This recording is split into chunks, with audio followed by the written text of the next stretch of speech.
Well, what happens when you discover that there's more than one of you in your family? Literally. This is the premise for a number taking place, well, right here, all around us at the Tom Hendry Warehouse Theatre in the Exchange District, presented by the Royal Manitoba Theatre Centre. The production is written by Carol Churchill, and it stars the gentleman sitting to my right, Victor Ertmanis. Thank you so much for taking the time to speak with us. You're very welcome. So, this is not your first production of Carol Churchill, I understand. Yes. So, for those who may not be familiar, how would you describe the writing style for something this dramatic? Well, okay. Well, the first piece I did was in 1982, and so it's changed over the years. But she has definitely become more difficult to perform because she doesn't write the way people. She writes the way people talk. Which is jumped from here to there, different thoughts, and so it's very confusing until you get to the end, where it actually makes sense, But she is always pushing your limits. What is it like to balance that kind of language, that sort of normal person speak, as you were just saying, with maybe we'll start with this. What's it like to take that kind of language and bring it to the stage, a place where there isn't often a lot of ordinary language or ordinary declamation? No, people like to even, Shakespeare likes to be linear in his, he does some lists which make you crazy, but it's usually easy to follow. Normal people, normal playwrights will speak straight, give you full sentences. Yeah. But she doesn't. She wants to play with the sounds of the sort of musicality of language. Interesting. How do you take that kind of musicality of language that people can fly from one thought pattern to the next and then apply it to this wild story of a son discovering that from his father, played by you, that there is, so applying normal language to a very abnormal situation? Well, finding out that he has 19 siblings, they're all identical to him. It would be mind-boggling, I would think. Can you rephrase the question again? No. Because I would. No, of course. I'm wondering, as you talk about this style of writing, this style of speaking that is very normal, thoughts flying from one place to the next. How do you apply that to a situation that's so abnormal? Okay. Yeah. Well, let's try. If I was trying to convince you of something, I would go at an attack. I'll go, oh yes, well, it's this, but I want you to think about that. If you think about that, it'll make sense about this. And no, let's try it from over here. Now this is the one I really mean. You know what I'm saying? Now you got what it's exactly what I'm trying to say is. No, it's that. Not really this. So that's Carol Churchill. Okay, that is a fascinating way to set up the premise also for this show. As you are preparing for a number, what are the types of things that you as an actor, given your vast career, by the way, what are some of the tools and tricks you can use to make this, but it's actually this, but now I want you to think about this, make sense for an audience? Well, the thing is that with a piece like this, you have to be in the script all the time before a show.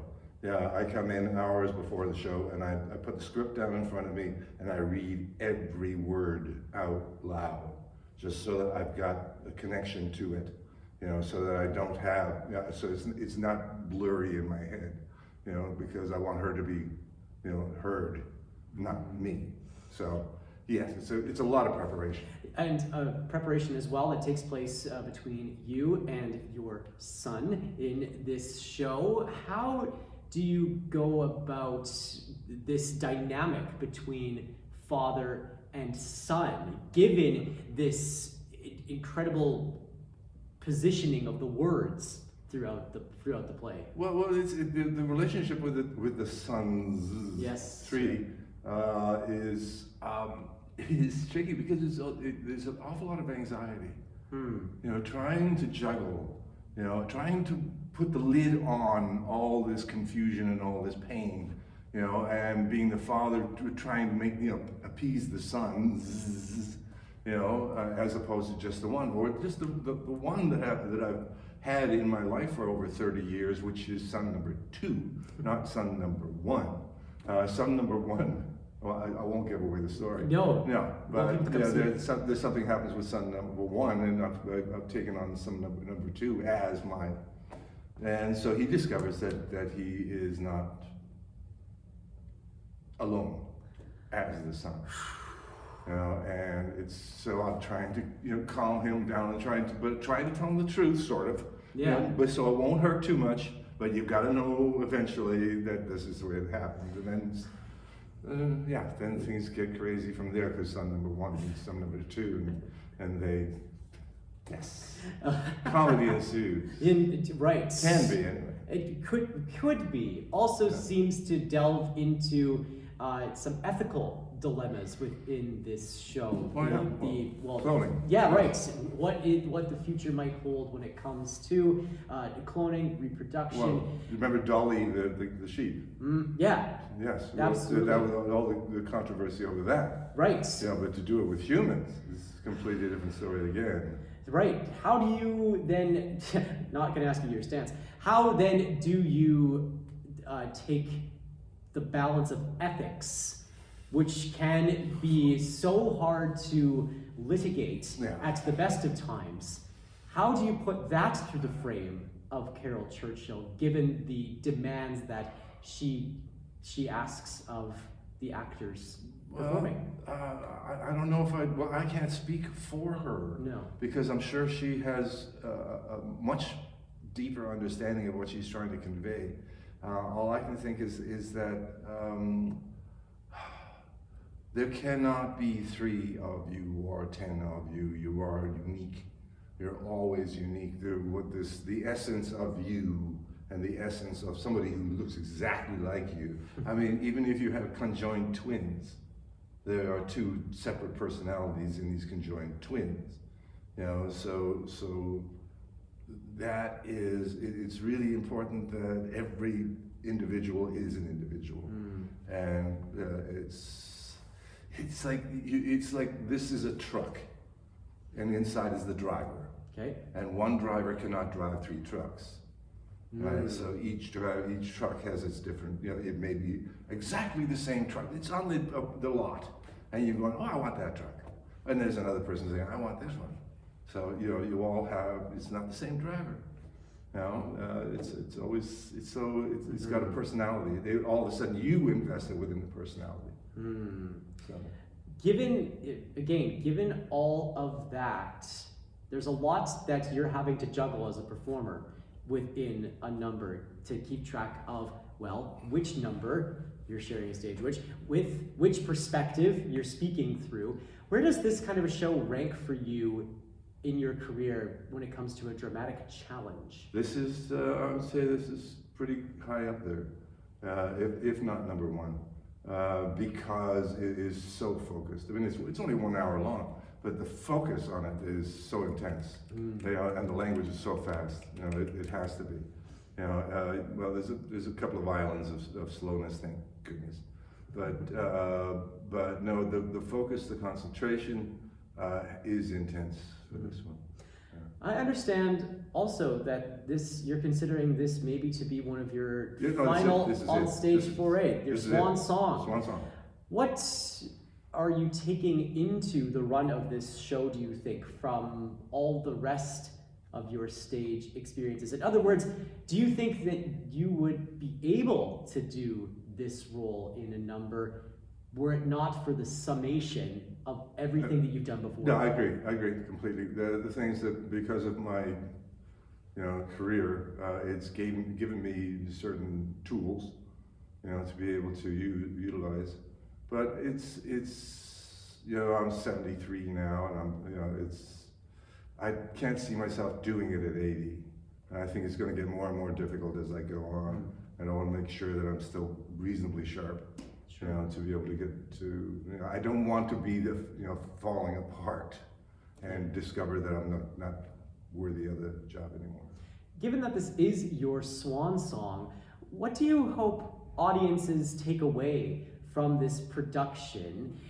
And is it maybe, does that weigh on you any differently than it might during any other show? No. Everybody comes in to watch a performance feeling what they feel. I always say it depends on what you've eaten. Because if you've eaten something that's not digesting well, you are not going to enjoy the show. If you've eaten something delicious and you're with really nice company, chances are you're going to enjoy it more. You know, everybody is an individual, and every individual is going to take away from it what they will. What they take away from it is not up to me. I give my best, you take what you will, you may ruminate on it, sleep on it, and take something a few days down the road, you know, but it's, you know, I cannot control that, you know. What has this show taught you about the power of the individual? Not just the power of each individual son that you have, similar though they may be, but also the power that everybody can put to something like this with their own lens, be they actor or, as you were just discussing, audience member. Well, the individual, the great thing about being an individual is that you learn what you learn through, you know, experience. You know, your experience walking down the street is different from mine walking down the street.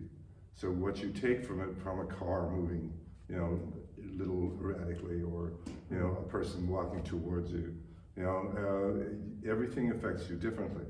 So your life and my life are completely different. And what I learn and what I accept to learn is individual. I love my mistakes. Because they're where I learned the most. You know, by falling down, I learned how to stand up. You know, so if everything was easy, then you don't learn. You know. As you head into the next chapter of your life and contemplating and leaving the stage with this production, which mistakes are you most grateful for? Yeah. Oh, all of them. I mean, 73 years worth of mistakes. My word. Relationships with, you know, different actors, different directors, different people. You know, because some of them you wish you hadn't said something that affected another, you know, or that it's so fragile. You know, relationships and you know, the community and how you deal with it, and, you know, like conversation. You know, if I say, you know, something amiss, then everything goes, you know. So it's a learning curve. There'll be a lot of learning to be done here at A Number at the Royal Manitoba Theatre Centre at the Tom Andrew Warehouse Theatre. We'll have more information at our website about this show, classic107.com, and on the Classic 107 app. Victor Ertmanis, congratulations not only on this show, but an incredible career, and all the best for the run. Thank you very much. Cheers. Cheers.